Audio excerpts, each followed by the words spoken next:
Hello students, welcome to our YouTube channel maths वाला 3.14। Students, आज के इस वीडियो में हम देखने वाले हैं क्लास 10th के मैथ्स का चैप्टर नंबर फर्स्ट। तो आज का ये क्लास 10th का पहला वीडियो है, इसलिए यदि आप इस चैनल पर नए हो तो वीडियो को लाइक, चैनल को सब्सक्राइब करके बेल आइकन को ज़रूर प्रेस करें ताकि आने वाले जो भी वीडियो हैं उनका नोटिफिकेशन आपको मिल सके। इसी के साथ इस वीडियो और इस चैनल की लिंक जो भी है उसको अपने दोस्तों के साथ शेयर करें ताकि उनको भी इस फ्री ऑफ कॉस्ट जो हमारा सिलेबस चल रहा है 10th क्लास का वो अच्छे से कवर कर सकें। तो आज का ये जो वीडियो है वो क्लास 10th के मैथ्स का चैप्टर नंबर फर्स्ट, जिसका नाम है वास्तविक संख्याएं या फिर रियल नंबर्स। तो आज इस वीडियो में हम केवल जो संख्याओं की जानकारी है वो पढ़ेंगे कि संख्याएं हैं वो कौन कौन सी होती हैं और किस प्रकार की दिखती है। तो जल्दी से वीडियो को शेयर करें। बिना टाइम वेस्ट किए स्टार्ट करते हैं हम आगे अब चैप्टर नंबर फर्स्ट। तो चैप्टर नंबर फर्स्ट हमारे क्लास 10th का जो न्यू सिलेबस है उसके अकॉर्डिंग नाम है वास्तविक संख्याएं। क्या नाम है? वास्तविक संख्याएं, और इसको इंग्लिश में कहते हैं रियल नंबर्स। तो वास्तविक संख्याओं के बारे में एक बार हम बाद में पढ़ेंगे। सबसे पहले हम संख्याओं की क्या ले लें? जानकारी। तो संख्याओं की जानकारी में सबसे पहले संख्याएं आती है प्राकृत संख्याएं। प्राकृत संख्याओं का मतलब हो गया नेचुरल नंबर्स। तो किन्हें कहते हैं प्राकृत संख्याएं? तो वस्तुओं को गिनने के लिए जिन संख्याओं का प्रयोग किया जाता है उन संख्याओं को प्राकृत संख्याएं या फिर गणन संख्याएं कहा जाता है। इसलिए आप इसका दूसरा नाम भी ध्यान रखना। वस्तुओं को गिनने के लिए जिन संख्याओं का हम प्रयोग करते हैं उन संख्याओं को प्राकृत संख्याएं या फिर गणन संख्याएं कहा जाता है। जैसे इस प्रकार के मान लो ये बक्से रखे हुए हैं। तो ये बक्से रखे हुए हैं तो स्टार्टिंग हम 0 से करेंगे, 1 से। तो वस्तुओं को गिनने के लिए सबसे पहले हम लिखेंगे ये 1 है, ये दूसरे नंबर का हो गया, ये तीसरे नंबर का, ये चौथे नंबर का और ये 5वें नंबर का। तो हम क्या कहेंगे कि यहाँ पर 5 बॉक्स रखे हुए हैं। तो वस्तुओं को गिनने के लिए जिन संख्याओं का हम यूज करते हैं उन्हें गणन संख्या या फिर प्राकृत संख्याएं कहा जाता है।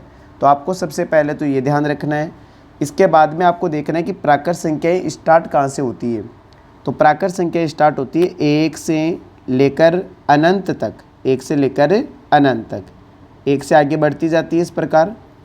लेकिन इनके बीच वाली कोई संख्या नहीं होगी प्राकृत संख्या। प्राकृत संख्याएं हैं वो पूरी पूरी एक संख्या होगी। जैसे 1, 2, 3, 4, 5, 6, 7, 8, 100, 200, 500, 1000, 2000, लाख, 2 लाख, ये सभी संख्याएं कौन सी संख्याएं हैं? प्राकृत संख्याएं हैं।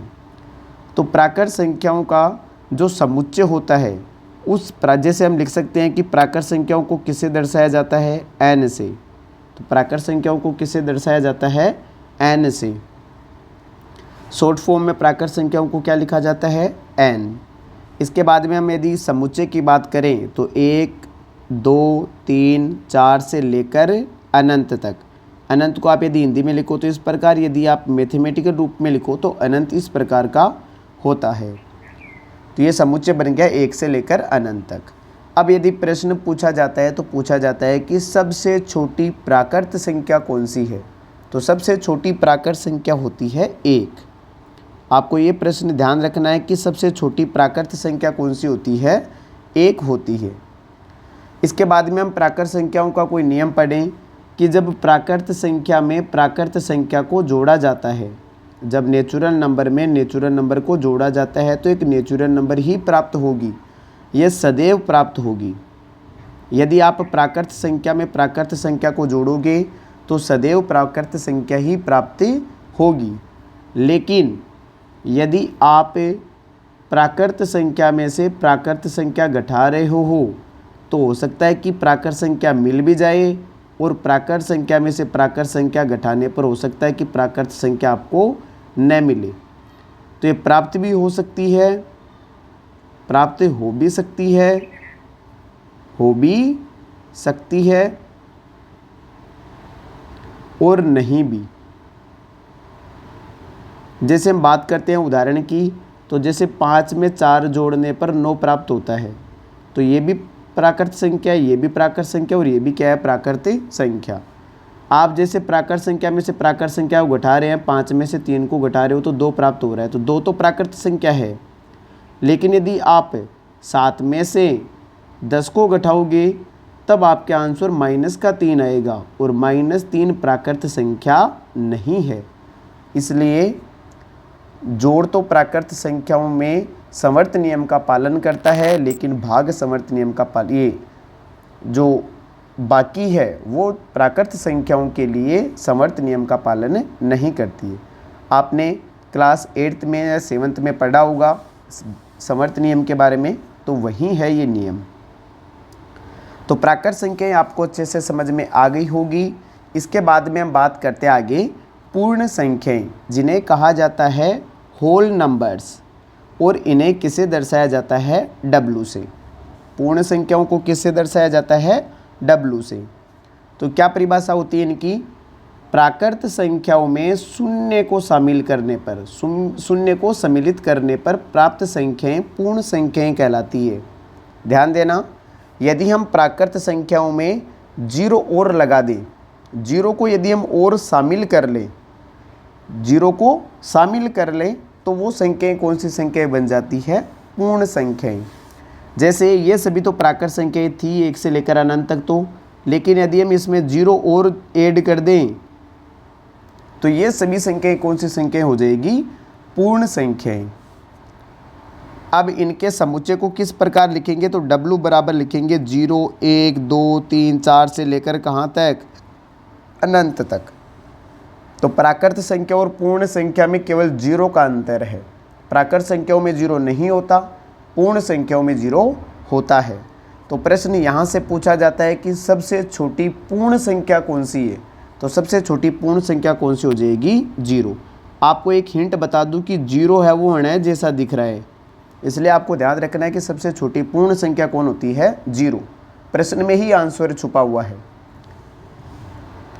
आगे बात करते हैं हम पूर्णांक संख्याओं के बारे में। 3 नंबर की जो संख्या है वो है पूर्णांक संख्याएं, जिन्हें इंग्लिश में कहा जाता है इंटीजर्स।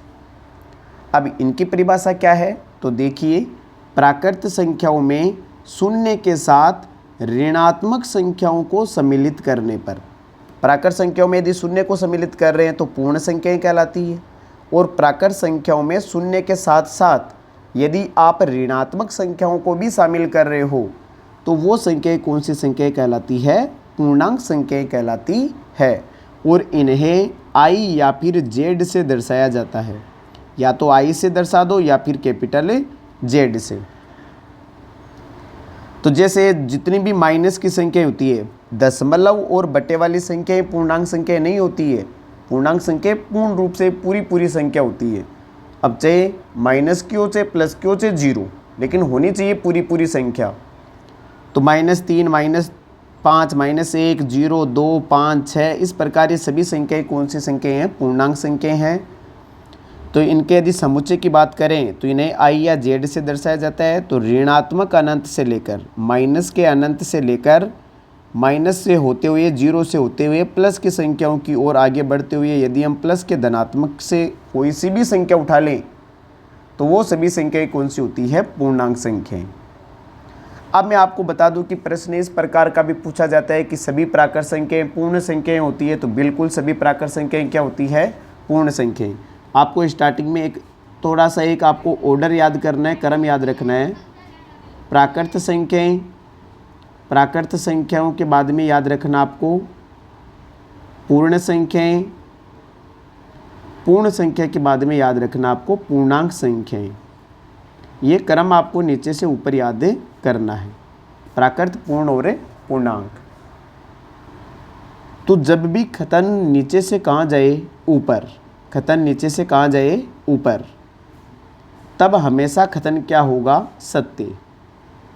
खतन क्या होगा, हमेशा सत्य। जैसे पूछा जाए कि सभी प्राकृत संख्याएं पूर्ण संख्याएं होती है, तो बिल्कुल प्राकृत संख्याएं पूर्ण संख्याएं होती है। और यदि इसी प्रकार हम ऊपर से कहाँ आए, नीचे, ऊपर से कहाँ आए, नीचे, तो ऊपर से नीचे आने पर कथन हमेशा ही क्या होगा, असत्य। इस बात का ध्यान रखना, ये भी सत्य और असत्य प्रकार के प्रश्न में पूछा जाता है। जैसे 9th में भी इसी प्रकार के जो एक पहली प्रश्नावली है वो इन्हीं पर आधारित है। 8th में भी ये प्रश्नावली है। तो प्राकृत संख्याएं यदि हम कथन में नीचे से ऊपर जा रहे हैं तो कथन सत्य होगा, और ऊपर से नीचे आ रहे हैं तो कथन क्या होगा, असत्य। तो ये थी 3 संख्याएं, प्राकृत, पूर्ण और पूर्णांक। इसके बाद में बात करते हैं 4 नंबर सम संख्याएं, जिन्हें इंग्लिश में कहा जाता है इवन नंबर्स। क्या कहा जाता है, इवन नंबर्स। इवन नंबर्स की परिभाषा क्या हो जाएगी, वे संख्याएं जो 2 से पूर्णतः विभाजित होती है। सम संख्याएं किसे कहते हैं, वे संख्याएं जिनमें 2 का पूरा पूरा भाग जाता है, सम संख्याएं कहलाती है। लेकिन क्या हम पूरी संख्या में 2 का भाग देंगे, कोई भी मान लो एक इतनी बड़ी संख्या है जैसे 52,456, तो क्या इस पूरी संख्या में 2 का भाग देंगे तब पता चलेगा क्या हमें कि ये सम संख्या है या नहीं है। ये तो बहुत बड़ा फिर लेंथी काम हो गया। तो आपको एक छोटी सी हिंट याद रखना है। हिंट क्या है, यहाँ पर या वाली प्रश्नावली, ये जो परिभाषा है उसको भी आपको ध्यान में रखना है। वे संख्याएं जिनमें इकाई अंक 0, 2, 4, 6, 8 हो, सम संख्याएं कहलाती है। तो देखो इकाई अंक में क्या आ रहा है यहाँ पर 6, और जब भी आपको लास्ट में 0, 2, 4, 6, 8 दिख जाए तो वो हमेशा ही कौन सी संख्या होगी, सम संख्या होगी। जैसे यहाँ पर 236, तो 236 में इकाई अंक कितना है, 6, यहाँ पर आ जाएगा इकाई अंक 8, यहाँ पर इकाई अंक कितना है, 4। तो 0 और 2 का पहाड़ा यदि कहीं भी आ रहा है, आप तो ये से ध्यान रखना कि यदि लास्ट में 2 का पहाड़ा आ रहा है तो वो सम संख्या डेफिनेट होगी ही होगी। आगे बात करते हैं हम, 5 नंबर है विषम संख्याएं। तो विषम संख्याओं को इंग्लिश में कहा जाता है ओड नंबर्स। सम संख्याओं को कहा जाता है इवन नंबर्स, और विषम संख्याओं को कहा जाता है ओड नंबर्स। ओड नंबर्स किसे कहते हैं, विषम संख्याएं, तो वे संख्याएं जिनमें जो 2 से पूर्णतः विभाजित नहीं होती है। ध्यान रखना, 2 से विभाजित होने वाली तो सम, और 2 से विभाजित नहीं होने वाली विषम। तो विषम संख्याएं कहलाती है। अब क्या इनमें भी 2 का भाग देंगे तब पता चलेगा। तो आपको दूसरी परिभाषा याद रखनी है कि वे संख्याएं जिनमें इकाई अंक 1, 3, 5, 7, 9 हो, विषम संख्याएं कहलाती है। तो यदि लास्ट में 0, 2, 4, 6, 8 आ जाए तो सम, 1, 3, 5, 7, 9 आ जाए तो विषम। जैसे यहाँ पर इकाई अंक 9 आ रहा है, यहाँ पर 1 आ रहा है, यहाँ पर 3 आ रहा है, तो ये सभी संख्याएं कौन सी संख्याएं हैं, विषम संख्याएं हैं। इसी के साथ आगे बात करते हैं हम, 6 नंबर पर है अभाज्य संख्याएं, जिन्हें इंग्लिश में कहा जाता है प्राइम नंबर्स। तो अभाज्य संख्याएं किसे कहते हैं, वे संख्याएं जो केवल एक और स्वयं से ही विभाजित होती है। वे संख्याएं जिनमें या तो 1 का भाग जाता है या फिर खुद का भाग जाए। इन 2 संख्याओं के अलावा किसी का भी भाग न जाए, भाग नहीं जाता है, उन्हें कहा जाता है अभाज्य संख्या। जिनमें एक और स्वयं का ही भाग जाए तो अभाज्य संख्याएं कहते हैं, और जिनमें एक और स्वयं के अलावा भी किसी संख्या का भाग जाता है तो उसे कहते हैं भाज्य संख्या। तो अभाज्य संख्याओं में आपको दूसरी परिभाषा क्या याद रखनी है, वे संख्याएं जिनके केवल 2 गुणनखंड होते हैं अभाज्य संख्याएं कहलाती है। 2 गुणनखंड का मतलब, जैसे एक संख्या है 7 का गुणनखंड क्या क्या होते हैं, तो एक तो 7 1 का भाग जाता है 7 में, एक 7 का भाग जाता है 7 में। इसके अलावा और कोई भी ऐसी संख्या नहीं है जिसमें 7 का पूरा पूरा भाग जाता हो। तो यहाँ पर देखो कितने गुणनखंड आए हैं, केवल 2 गुणनखंड आए हैं। और बात करते हैं हम, जैसे 17 की बात करें तो 17 में या तो 1 का भाग जाएगा या फिर खुद 17 का। इसके अलावा 17 में किसी का भी भाग नहीं जा रहा है, इसीलिए 7 और 17 कौन सी संख्या है, अभाज्य संख्या है।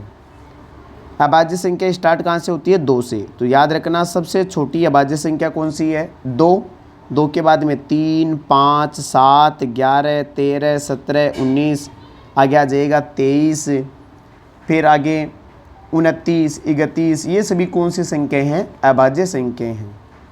लेकिन आपको ध्यान रखना है, सबसे ज़्यादा कंफ्यूज होते हैं 9 पर। हम 9 को अभाज्य संख्या मान लेते हैं। आप चेक कर लीजिए, 9 में तो 1 का भी भाग जाता है, 3 का भी भाग जाता है और खुद 9 का भी भाग जाता है, इसलिए 9 अभाज्य संख्या नहीं है, 9 भाज्य संख्या है। लेकिन जो सबसे इम्पोर्टेंट प्रश्न है वो है कि 2 के लिए, कि 2 सबसे छोटी भाज्य संख्या, सबसे छोटी अभाज्य संख्या, अभाज्य संख्या। इसी के साथ में 2 की और क्या खासियत है? ये ऐसी अभाज्य संख्या है जो सम है। 2 क्या है? 2 ऐसी अभाज्य संख्या है जो क्या है? सम भी है। बाकी सभी संख्याएं कैसी होती है? विषम। बाकी जितनी भी अभाज्य संख्याएं हैं वो विषम होती है, केवल और केवल किसको छोड़कर? 2 को छोड़कर। 2 है वो सम अभाज्य संख्या है। कौन सी अभाज्य संख्या है? सम अभाज्य संख्या। ध्यान रखना, सम अभाज्य संख्या। सम अभाज्य संख्या कौन सी है? 2। तो आपको यदि प्रॉपर अच्छे से नोट्स बनाने हैं तो इससे बेटर आपको कहीं नहीं मिलेगा। यूट्यूब पर सर्च कर लो या कहीं भी गूगल पर सर्च कर लो, आपको यदि इससे बढ़िया नोट्स मिल जाए तो मेरे पास भेज देना कि सर देखो इस आपसे भी बढ़िया लिखे हुए हैं। आपको प्रत्येक प्रश्नावली को यदि आप ध्यान से देखोगे तो आपको सभी प्रश्नावली के इतने ही शानदार नोट्स मिलेंगे। इसलिए आपको इस जो भी कोर्स चल रहा है उसमें बने रहना है और अपने साथियों को भी जोड़ना है। साथ ही आपको एक जानकारी और दे दूं कि आपको यदि ये जो वीडियो है वो PDF फॉर्म में चाहिए तो अपने टेलीग्राम चैनल मैथ्स वाला 3.14 को भी ज्वाइन करें, ताकि जो भी अपडेट्स है वो वहाँ पर आपको मिल सके। क्वेश्चन पेपर मान लो या फिर कोई नोट्स है वो मान लो या क्वेश्चन सेट जो भी है वो आपको वहाँ पर अवेलेबल करवा दिए जाएंगे। आगे बात करते हैं हम 6 नंबर की संख्या है भाज्य संख्याएं। इन्हें कहा जाता है कंपोजिट नंबर्स। तो वे संख्याएं जो एक और स्वयं के अलावा अन्य संख्या से भी विभाजित होती है। जिसमें एक और स्वयं का भाग जाता है वो तो भाज्य, और जिनमें एक और स्वयं के अलावा भी किसी अन्य संख्या का भाग जा रहा है, तीसरी संख्या का भी भाग जा रहा है, तो उसे भाज्य संख्या कहते हैं। या फिर इसकी दूसरी परिभाषा याद रखना, वे संख्याएं जिनके 2 से अधिक गुणनखंड होते हैं उन्हें भाज्य संख्या कहते हैं। जैसे मैं अभी बात कर रहा था 9 की, तो 9 भाज्य संख्या क्यों है? क्योंकि 9 में 1 का भाग जा रहा है, 3 का भी भाग जा रहा है और 9 का भी भाग जा रहा है। तो ये 9 के गुणनखंड हो गए। 9 के क्या हो गए? गुणनखंड। 1, 3 और 9, यहाँ पर 2 से ज़्यादा गुणनखंड हो गए, तो इसलिए ये भाज्य संख्या है। बात करते हैं हम 15 की, तो 15 में भी एक तो 1 का भाग जा रहा है, एक 3 का भाग जा रहा है और एक 5 का। तो यहाँ 5 और किसका जा रहा है? 15 का। तो 1 का, 3 का, 5 का और 15 का। तो यहाँ पर भी 2 से अधिक गुणनखंड है, इसलिए ये भी कौन सी संख्या हुई? भाज्य संख्या। आगे बात करें तो इसके एग्जाम्पल हो गए जैसे 4, 6, 8, 9, 10, 12, 14, 15। आगे जो भी संख्या हैं जिनमें एक और खुद के अलावा भी किसी संख्या का भाग जाता है तो वो सभी संख्या कौन सी होती है? भाज्य संख्या। लेकिन आपको ध्यान क्या रखना है यहाँ पर कि जो 4 है वो सबसे छोटी भाज्य संख्या, सबसे छोटी भाज्य संख्या। 4 क्या है? 4 यहाँ पर सबसे छोटी भाज्य संख्या है। अब हम बात करते हैं एक बार नंबर्स की, कि नंबर्स वो किस प्रकार के होते हैं। तो नंबर यदि हम बात करें संख्याओं की, तो संख्याएं 2 प्रकार की होती है, एक तो रियल नंबर और एक इमेजरी नंबर, मतलब वास्तविक और काल्पनिक। वास्तविक और काल्पनिक, वास्तविक संख्याएं और काल्पनिक संख्याएं। वास्तविक संख्याएं तो जो हम पढ़ रहे हैं वो सभी वास्तविक संख्याएं हैं, लेकिन काल्पनिक संख्याएं कौन सी होती है? अंडरूट के अंदर यदि माइनस की संख्या आ जाए, वर्गमूल के अंदर यदि किसकी संख्या आ जाए? माइनस की, तो वो सभी संख्याएं काल्पनिक संख्याएं होती है। अब हम बात करते हैं रियल नंबर मतलब वास्तविक संख्याएं कितने प्रकार की होती है। तो वास्तविक संख्याएं दो प्रकार की होती है, रेशनल और इर्रेशनल, मतलब परिमेय और अपरिमेय। परिमेय और अपरिमेय, ये परिमेय हो गई और ये कौन सी हो जाएगी, अपरिमेय। तो परिमेय संख्याएं जितने भी अभी हमने ऊपर संख्याएं पढ़ी है 6, वो सभी परिमेय संख्याएं हैं। जितनी भी भिन्न होती है वो भी परिमेय संख्याएं होती है।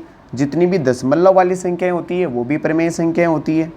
लेकिन अपरिमेय संख्याएं कौन सी होती है, तो जिन संख्याओं का वर्गमूल नहीं निकलता वो सभी संख्याएं कौन सी होती है, अपरिमेय संख्याएं। जैसे हम 2 का वर्गमूल नहीं निकाल सकते, 4 का वर्गमूल हम निकाल सकते हैं, 4 का वर्गमूल होता है 2, इसलिए 4 है वो क्या है, परिमेय संख्या है।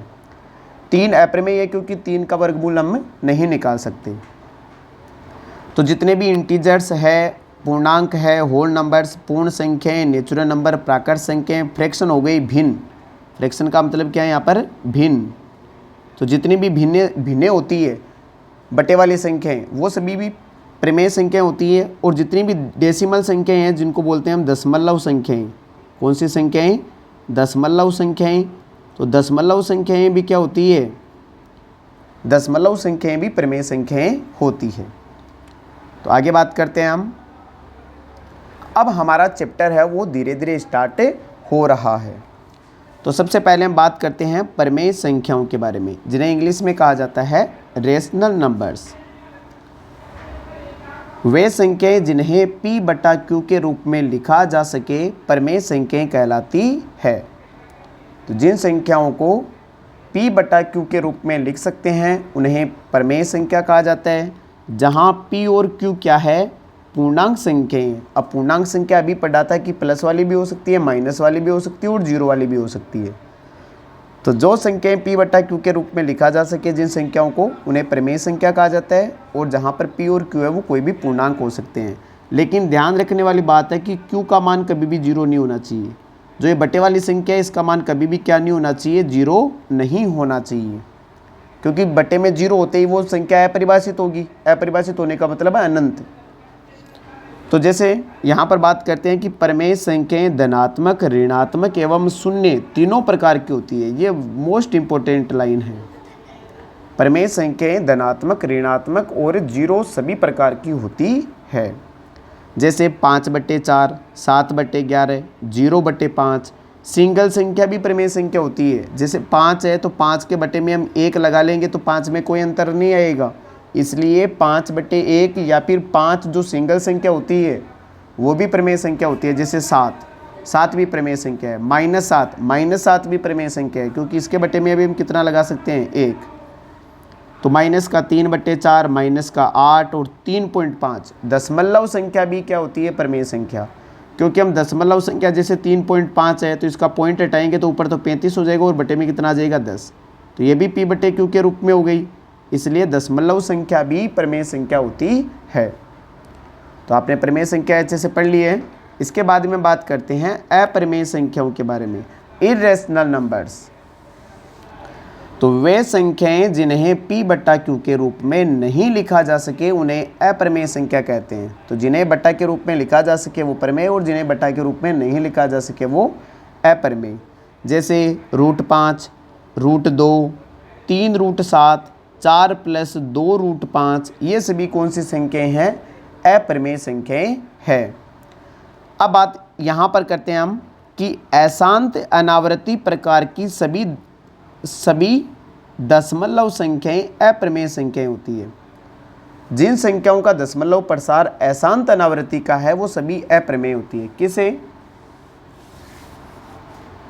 जैसे हम बात करते हैं सबसे पहले 2 प्रकार का प्रसार होता है। प्रसार की बात करें हम, एक तो शांत दशमलव प्रसार और एक होता है अशांत दशमलव प्रसार। शांत और अशांत। शांत दशमलव प्रसार तो आप जानते ही हो, जैसे 7.2। पॉइंट के बाद में यदि संख्या रुक जाए, पॉइंट के बाद में यदि संख्या आना रुक जाए, मतलब भागशेषफल में 0 आ जाए, तब तो वो शांत होती है। हम बोलते हैं कि शांत हो गई, रुक गई है। अशांत कैसी होती है, अशांत में भी 2 प्रकार होते हैं। एक तो होती है अशांत आवृत्ति, अशांत आवृत्ति। और एक होती है अशांत अनावृत्ति। अशांत अनावृत्ति ये आपके पहले सिलेबस में था लेकिन हट गया था सिलेबस से। शांत आवृत्ति में तो कौन सी होती है कि जैसे 1.141414 कोई संख्या है वो बार बार आ रही है, तो वो तो होती है अशांत आवृत्ति में। जैसे हम लिखें 3.10 10 10 1 0 1 0 1 0, ये बार बार आ रहा है, इसलिए जो बार बार आने वाली संख्याएं होती है वो तो प्रमेय संख्याएं होती है।